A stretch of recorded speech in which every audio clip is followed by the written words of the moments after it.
Committee for that statement. And we now come to the backbench debate on matters to be raised before the forthcoming adjournment. Bob Blackman to move. Thank you, Madam Deputy Speaker. And I beg to move on behalf of the Backbench Business Committee that the House has considered matters prior to the Christmas recess. This is the first pre-recess adjournment debate which will take place without Sir David Amess. It will not be as good a debate because he's not here. His performances of these debates was always remarkable, a lesson for every backbencher and an opportunity to raise matters far and beyond his own constituency and across the world, and an ideal way to raise every item of casework that he had to give to ministers prior to us going on recess. So we mourn his loss, and on behalf of the Backbench Business Committee, we have asked the Leader of the House if the pre-recess adjournment debate in the summer can be retitled the Sir David Amess debate. So I start, Madam Deputy Speaker, on some local issues to my constituency. First is we've had a number of planning applications for building homes, new homes on station car parks. Now, at Cannons Park Station, the Mayor of London applied for planning permission to build high-density multi-storey blocks on the station car park and vastly reducing the amount of car parking space available for commuters. I'm pleased to say that Harrow's planning committee turned them down, and the planning inspector has recently announced that after the appeal by the Mayor of London, rejected the appeal comprehensively. Actually, having read the report, it is the most comprehensive rejection of a planning application I've ever read.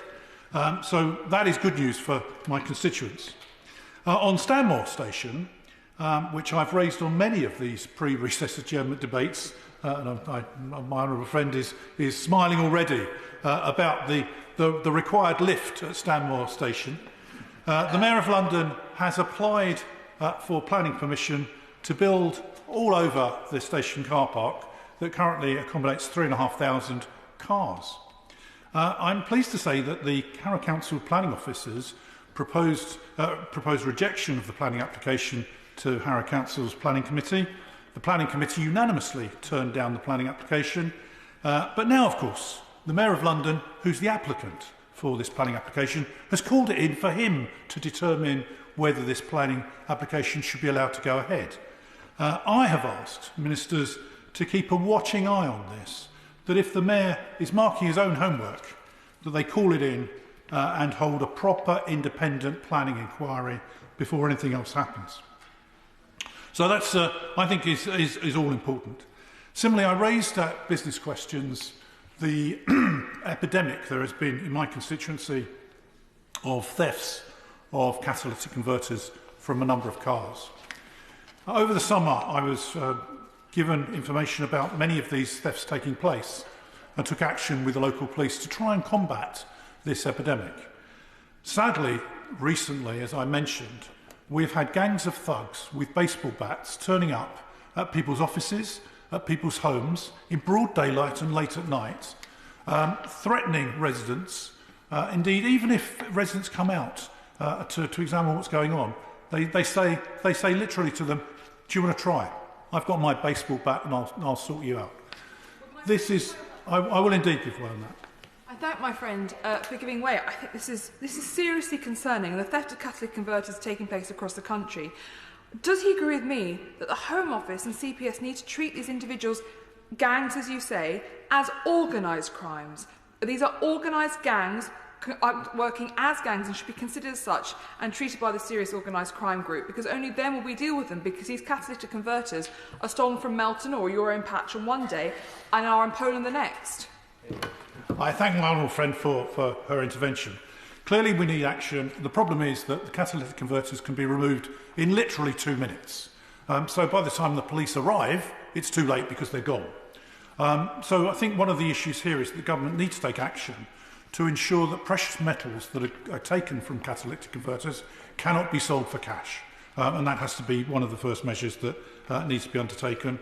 Equally, there needs to be prompt action by the police to prevent these thugs from continuing. I also raised two issues in relation to immigration casework. My constituency is the most multi-ethnic constituency in the country. I have someone from every country in the world, every language under the sun is spoken, every religion on God's earth is in my constituency. So we have two aspects which I'm really concerned about. One is the Afghan refugee settlement scheme still is not published. I am dealing with 656 constituents who have relatives who think or hope that they will be qualified for their families to be qualified under this scheme, yet still no scheme is available. And that is causing angst and anxiety amongst many of my constituents. Equally, in my casework, we're seeing a huge increase in the number of BRP cards being sent to the wrong addresses after a lengthy delays in government. This is an outrage, frankly. I can understand that Home Office officials are working from home. I can understand they've got backlogs of work. But when they get basic addresses wrong, particularly after details have been emailed to them, this makes it doubly bad and, of course, may encourage criminal gangs to get hold of these cards. We've also experienced a huge increase in the number of benefits casework cases in my constituency office. In fact, Madam Deputy Speaker, I don't know about other colleagues, but when the pandemic first struck, my office was dealing with roughly 250 cases a month, which required intervention from me. Last summer, we peaked at 1,300 cases in July, and that continued as further 1,300 in August, and now it's still running at 856 a month of cases that we're dealing with. So I'm glad that IPSA has seen to do the right thing to actually increase the amount of money for staffing that we will have in our budgets going forward, and I welcome that decision. I will indeed give way on that subject. Thank the member for giving way. Like himself, I too have a very diverse constituency, and one of the heavy caseload which I have to deal with is also immigration. What I find very disappointing, and I wonder if members agrees with me, is the delay is getting worse and worse. And how does the member feel about the Afghan scheme itself? We've been have so many months down the road, and we still haven't got it, and they're narrowing it down. How is that acceptable? Thank the honourable member for that intervention. I would agree that it's not acceptable. We've made promises, quite rightly, and I think most of us, I think, across the House will be very sympathetic to people fleeing from Afghanistan when we've made commitments. But unfortunately, the resettlement scheme still is not available for us to utilise, and that's causing a lot of angst and anxiety, as I've said. In terms of two local issues which I'll just raise, which I'm sure are true across the country, we've seen a huge spike in concerns around planning matters, and indeed over fly tipping and potholes once again appearing in Harrow, which need to be fixed. They cause damage, they cause all sorts of problems on the roads, which are unnecessary and unacceptable.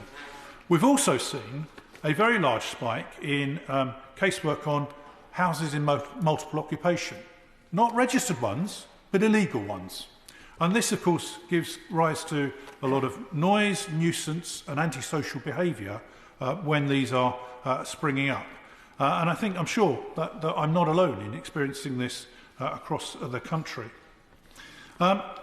Turning to some international events, which I think are important. On Iran, and I come back to Sir David Amess actually. Sir David Amess was a great supporter of the opposition in Iran, the Madam Rajavi and the NCRI, who represent a democratic alternative to the current regime in Iran. At the moment in Iran, there are huge demonstrations against the government. They're not very well publicised, and indeed, in many cases, people are being severely oppressed with terrible consequences across the piece. I think it's time for our FCDO ministers to take action. We know that there's still ongoing discussions with Iran over the so-called nuclear deal, which I think is potentially not going anywhere. I think one of the things we've got to be very clear on with Iran is that their attempts to foster both terrorism around the world and also further incursions around the world are vitally important. Also, of course, the appeals from the terrorists who tried to bomb the 2018 NCRA conference come up very shortly in Brussels. I hope that our CDO ministers will have a lot to say about this when the appeals are dismissed. I was one of those at the conference and wouldn't be here now had they succeeded, and many others from across the political spectrum were in the same situation. We also have to bear in mind that when we are talking about the annual Holocaust Memorial Day, which we'll commemorate next January, on the 27th of January, in this place, we are still looking at building both the Education Centre and the museum adjacent to this Mother of Parliaments. And I look forward to that happening and more further progress taking place in the new year. On Equitable Life, we still have a position where the government have failed to pay the total sum of money of £2.6 billion to the people that are justifiably owed that money due to the worst case of government maladministration there's ever been. And I will continue to press government to pay the money, that debt of honour, with more than 1 million people now still only having received 22% compensation. And given that we've compensated other schemes to the level of 80%, this seems grossly unfair to all those who suffered loss. Would the Honourable Gentleman give way? I will give way. Thank you, Madam Deputy Speaker. To back up my good and honourable friend, Equitable Life, I think we promised to sort this out as a government quite a long time ago. Did we not, my honourable friend? My honourable and gallant friend is absolutely right, and of course it was almost the first piece of legislation passed in this House when the two of us were elected in 2010, and still it goes on. 11 years later, we still haven't supplied full compensation. Now, as members of the House will know, one of my great passions is combating homelessness and rough sleeping. This time of year, of course, we have to think of those that are forced to sleep rough. I have to say, I took a major part in the Kerslake Commission on COVID-19 and rough sleeping, and I've supported the government on both the Everyone In project and every other aspect of enabling people to be taken off the streets and into appropriately secure accommodation. Yet still, we don't have the rollout of Housing First across this country, and building the network of support that rough sleepers need in order to rebuild their lives. And I hope that in the new year we'll see a big step forward on that particular aspect. I will indeed. For giving way on that point, and I wholeheartedly agree about the points that he was making about everyone in. But over the last 10 years, pre-pandemic, rough sleeping under Conservative governments has doubled. Everyone in showed there was political will to get everybody off the streets. Why can't we have that when we are outside of a pandemic as well? I thank the Honourable Member for intervening. On this particular issue, of course, the government have taken under everyone in 37,000 people off the streets. The rough sleeper counts were of the order of 8,500 at the time. So it demonstrates the problem of the data that there is on those that are sleeping rough and those that have been assisted. We also know that at any one time, 300,000 people across this country are sofa surfing. They are tomorrow's homeless rough sleepers. And at the same time, we know that debts for private rents are increasing. The government is slowly but surely allowing the courts to decide that evictions can take place. That will mean more people homeless and potentially on the streets. So there is a requirement for action. My solution to that is that we've got to build between 90,000 and 100,000 new social homes every year to provide housing that people can actually afford to live in, as opposed to overpriced accommodation that they can't. And I think that's one of the areas that has to take place. Equally, the challenge before the government, and the Prime Minister's agreed, the Secretary of State has agreed, everyone seems to agree, that the Vagrancy Act should be abolished. Now, there's an opportunity in the House of Lords to do precisely that. And what the government needs to do is to accept the amendments to the Police Crime Courts and Sentencing Bill, probably haven't got that in the right order, which are being proposed by my good friend Lord Best, which would actually remove the Vagrancy Act from the statute book. I hope that we'll see action taking place overall. On to one or two APPGs that I've been involved with that I think are very important. First is that I had the opportunity of visiting Azerbaijan during the short November recess, met the President, MP counterparts in Baku and across the piece, and of course visited the newly liberated lands and could join in with the celebrations of the Azerbaijani people in recovering Karabakh from Armenia. And indeed looking forward to the redevelopment of that region and enabling everyone to live in peace and harmony across the piece. And it is a British company, Chapman Taylor, that is involved in the restoration of Shusha, which is one of the biggest centres, which of course was destroyed by the Armenians during their occupation. And I had the pleasure this week of joining with the ambassador from Azerbaijan when he presented his credentials to Her Majesty the Queen on a virtual basis.